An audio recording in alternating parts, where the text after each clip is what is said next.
Our next TEDx speaker is Katie, a current sophomore at Newark Academy. When she's not playing the violin or viola or leading knitting club, Katie is exploring one of the most pressing and often overlooked environmental threats of our time, one that infiltrates nearly every aspect of our lives, from the air we breathe to the food we eat. In her talk today, Katie will share why this threat is so prevalent, the dangers it poses to our health, and what's being done to address this growing crisis. Please join me in welcoming Katie to the stage. Thank you all. Can you all hear me? Yes. Perfect. Let's get started. All right. You might be wondering, what does a shoe, gum, tea bags, a river, and our illustrious head of school, Mr. Austin, have in common? Well, these all contain plastic, but more specifically, these all contain microplastics. We're all familiar with plastics. Plastics are a synthetic, durable compound often made with petroleum.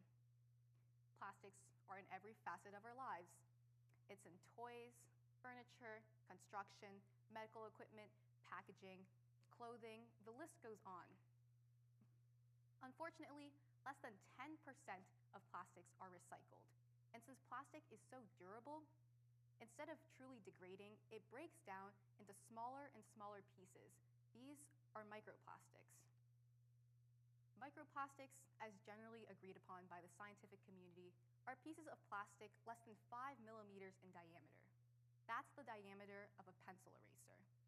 You may already know a little bit about microplastics. You may have heard that it's in fish, it's in food, it's in water. But did you know it's also in us? Microplastics are in our blood, they're in our brain, they're in testes, and if you plan on having children, microplastics will be in the placenta too. But how are so many microplastics released? Well, when we're discussing environmental impact, we have to talk about fast fashion. Fast fashion brands, such as the usual big name perpetrators, Shein and Zara, use synthetic materials such as nylon, polyester, and acrylic. And these synthetic materials break down during the wash cycle or after discarding, releasing microplastics into our environment. Unfortunately, synthetic material use is not limited to just fast fashion brands. Name brands such as Nike, Adidas, Lululemon, the list goes on, they all use synthetic materials in their clothing. In fact, all clothing marketed as activewear or to stretch incorporate some form of synthetic textiles, as spandex and elastane stretch a lot better than cotton or wool would. So while I do hope that you're washing your gym clothes after every use, doing so releases thousands of microplastics into your home every time. Now, another category of microplastic release is termed city dust, or plastic pollution that arises in hotspots of human activity. Now, take, for example, rubber tires and synthetic rubber shoe soles. As you walk, as you drive, the treads on these items wear down, but these rubber bits aren't just disappearing. These are released as microplastics into the air wherever you go. Turf, like the one we have here at Newark Academy, is made of synthetic fiber. It's the same story. As it's exposed to wind and weather, these erode into microplastics in the air, in the environment. And perhaps the source of plastic waste we are most accustomed to are single-use plastics. This includes the fork that came in your to-go order, to the Amazon packaging, or even a used menstrual product. Once these all arrive in landfills, they're quickly broken down but not degraded into millions of pieces of microplastics that leach into the ground, into the air, and into the environment.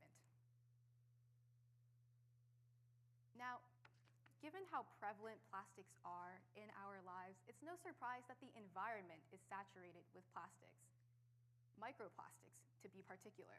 Microplastics can reach long distances on air currents, in the water, and scientists have found microplastics everywhere they've looked.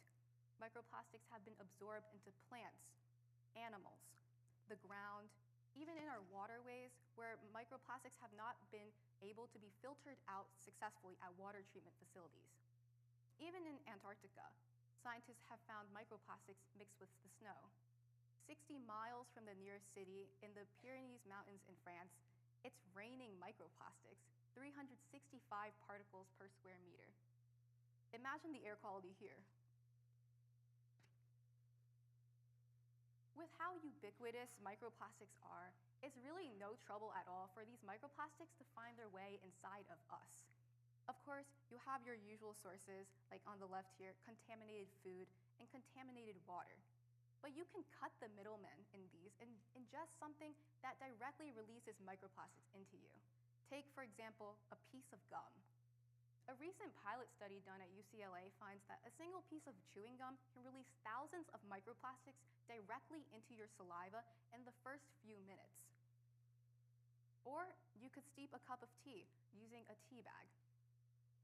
Regardless of whether this bag is made of plastic or paper, the glue that holds the plastic together is still also releasing microplastics directly into your drink. And once these microplastics are in your digestive system, they pass through your stomach, barely altered by your stomach acid, and into your intestinal tract.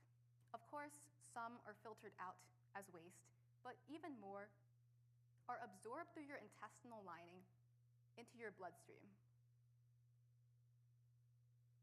Of course, they aren't absorbed without causing some minor damages, and over time, this compounding effect is similar to slightly sanding down your intestinal lining. Once these microplastics are in your bloodstream, though, they can access every major organ in your body: the heart, the liver, the kidneys, the brain especially. But you don't need to orally ingest microplastics to have these microplastics in you. If you take a deep breath right now, you probably have a few particles of microplastics rattling around in your lungs, causing respiratory damage. In fact, scientists have found microplastics in every single part of the lungs.